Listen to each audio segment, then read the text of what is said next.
Joining me now, Hilary, Kramer, A&amp Capital President and CIO, and Steve Moore, Fox News contributor. Steve, let me start with you now.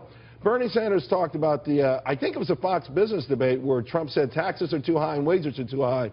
Since then, he says, listen, he wants to raise wages, not lower them. But Sanders trying to seize on that and, of course, use the class envy card again. Yeah, I thought what was interesting about this exchange between the two, Charles, was that at one point Bernie Sanders said, you know, all the Trump voters should go with me because, you know, I'm not divisive like Donald Trump is. I'm like, he's not divisive. All he talks about is class warfare, you know, rich versus poor. The other kind of interesting thing about this exchange, Charles, I don't know if you caught this, was that at one point, at least allegedly, now I didn't see him say this, but it was alleged in the papers that he said something to the effect that all those wacko Bernie Sanders voters should come over to me. If you want to get the voters, you don't call them wacko.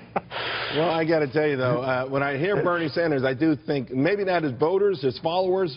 A lot of them are young, idealistic, but he is certainly wacko. His economic policies are wacko, Hillary, and That's right. higher taxes is exactly what we don't need. Right, but he is appealing. Bernie Sanders, just like Donald Trump, they're appealing to the disenfranchised in this country, of which there are millions and millions, Charles. And even though they're both kind of really thin on terms of their actual policy that they would put forth economically, it's about appealing to people who really are not making any money and those that feel that others have gotten ahead.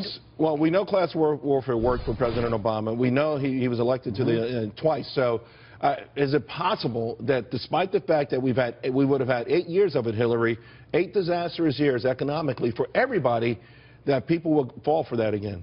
And they won't. And that's why, Charles, you're absolutely right. No, of course, Bernie Sanders will not be president of the United States, but he is a voice, and he's a voice that's appealing to those that still feel that way, and that Obama has not satisfied those needs and satisfied, you know, the targets that he said he was going to achieve. Steve Moore. Yeah, and I think this is the problem, Charles, is that, you know, just as you said, that the liberal line, and by the way, this isn't just Bernie Sanders. I mean, Hillary Clinton has become a mini-me of Bernie Sanders. They're both saying the same thing. You know, it's all class warfare and so on. But that's a hard square to circle when Barack Obama has been in the office for 7 years. And I agree with Hillary. Look, there is a similarity, even though there's a polar opposite ideology with respect to the Sanders and the Trump voters. They're both pissed off. They're cranky. They're grouchy. They haven't seen a pay raise, you know, now in 8 years, and they want to see something different. I'm not so sure what Hillary or Bernie Sanders is offering is much different. Do you, Charles, than what Barack Obama is sort of you're absolutely right. It's pretty thin. But before we go, then,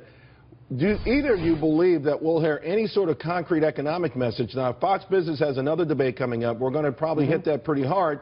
Terrorism now has propelled itself to the top. Foreign policy is important these days. And then we've got all these little side issues that seem to dominate the conversation.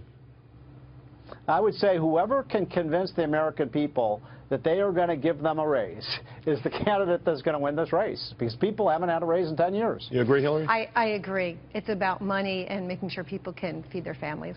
Yeah, I think so, too. I think ultimately it always comes back to the pocketbook. People want to feel great again, and you feel great when you're making money. All right, thank you both very much.